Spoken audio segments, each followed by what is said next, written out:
Bonsoir, bienvenue dans le Micro-Journal. Dans cette édition, nous avons le plaisir de vous présenter une interview exclusive que nous venons de réaliser avec Son Altesse Sérénissime, le Prince Jean-Pierre IV, au Palais Princier d'Aigues-Mortes. Une voix me dit aussi à l'oreillette que vous devez rester jusqu'à la fin du reportage où une surprise que nous avons préparée vous sera présentée. A tout de suite.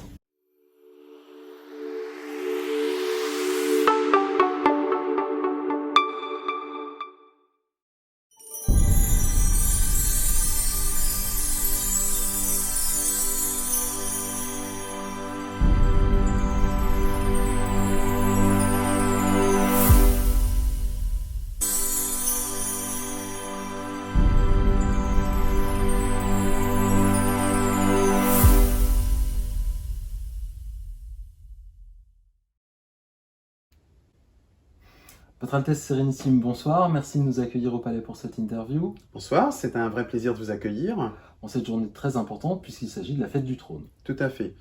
Je tiens à souligner ce moment en souhaitant une très joyeuse fête du trône aux concitoyens de la Principauté d'Aigues-Mortes. C'est toujours un moment important pour nous, c'est la 9e édition et je tiens à vous embrasser très affectueusement. Nous venons de vivre une période particulièrement difficile. Comment l'avez-vous vécu avec votre famille ? Écoutez, ma famille, moi, mais aussi les concitoyens de la Principauté d'Aigues-Mortes, nous avons tous vécu des moments qui sont difficiles, qui sont inédits. Mais ce que je retiendrai surtout, ce sont les moments d'élan de solidarité, beaucoup de fraternité et d'entraide et de solidarité. C'est ça que je veux retenir en priorité. Après, voilà, on sait que le futur va être difficile, mais il faut l'aborder avec enthousiasme et optimisme. Vous allez organiser sans doute de nouvelles actions dans les mois à venir. Est-ce que vous pouvez nous en parler ? Écoutez, oui, je vais pouvoir vous en parler. Jusqu'à présent, on a beaucoup œuvré dans le domaine économique. Et cette année, nous avons pour projet de mener un sponsoring, aider au financement de la rénovation de la chapelle des Pénitents Gris et pour être beaucoup plus précis, pour participer à la rénovation de l'hôtel. C'est un projet que nous allons mener avec les responsables de la chapelle des Pénitents. Voilà, on abordera beaucoup plus en détail dans le futur ce projet, mais c'est l'objectif, c'est de nous consacrer à ce partenariat et nous aurons à cœur de mener cela à bien. On pourra préciser sur l'antenne de la RTAM l'ensemble des dispositifs que vous mettrez en œuvre avec votre cabinet. Donc l'année 2020 sera consacrée à la culture avec la rénovation de l'hôtel de la chapelle des Pénitents en gris. L'année 2021 s'annonce chargée également puisque ce sera l'année de votre jubilé.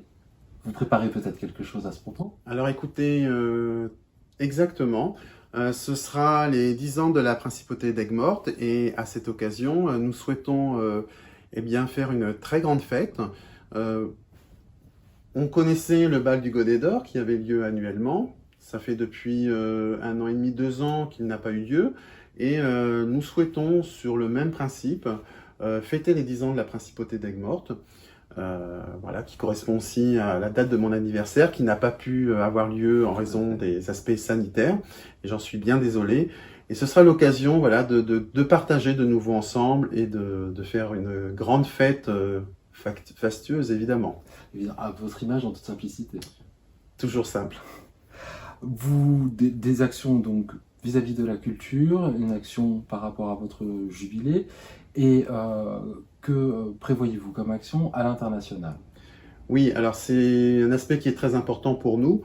Nous participons à de nombreux groupes, de nombreuses conférences et l'année prochaine, nous allons aller à la conférence des micronations qui aura lieu à Las Vegas, certainement au 2e trimestre de 2021, comme nous avions été à Hamilton l'année dernière.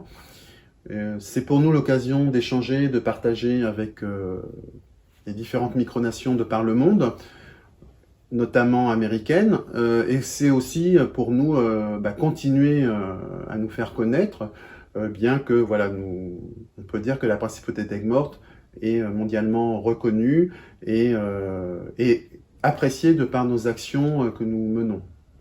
Nous essayons justement à la RTAM de témoigner de toute cette activité et je souhaiterais profiter de cette interview pour vous remercier parce que nous avons pris une ampleur très différente depuis quelques temps et ça c'est grâce à votre accompagnement. Écoutez, déjà je tiens à féliciter la RTAM pour la rapidité à laquelle elle a mis en place ces nouveaux programmes, ces nouveaux visuels.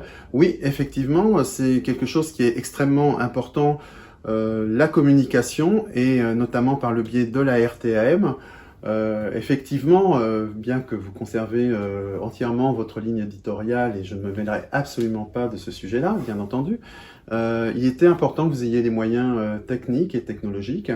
Et pour cela, nous avons investi, car on se rend compte que la communication est un aspect de plus en plus primordial.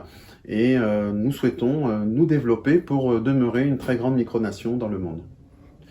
Et voilà, donc je sais que je parle de programmes culturels, mais bien entendu, il y aura, je le sais, des programmes un peu plus divertissant, exactement, car quand même, la devise de la principauté, c'est « Voyez la vie en rosé ». Merci beaucoup, Monsieur le Prince, de nous avoir reçus au Palais pour cette interview et restez avec nous, puisque maintenant, c'est le clip officiel de la soirée du Jubilé du Prince.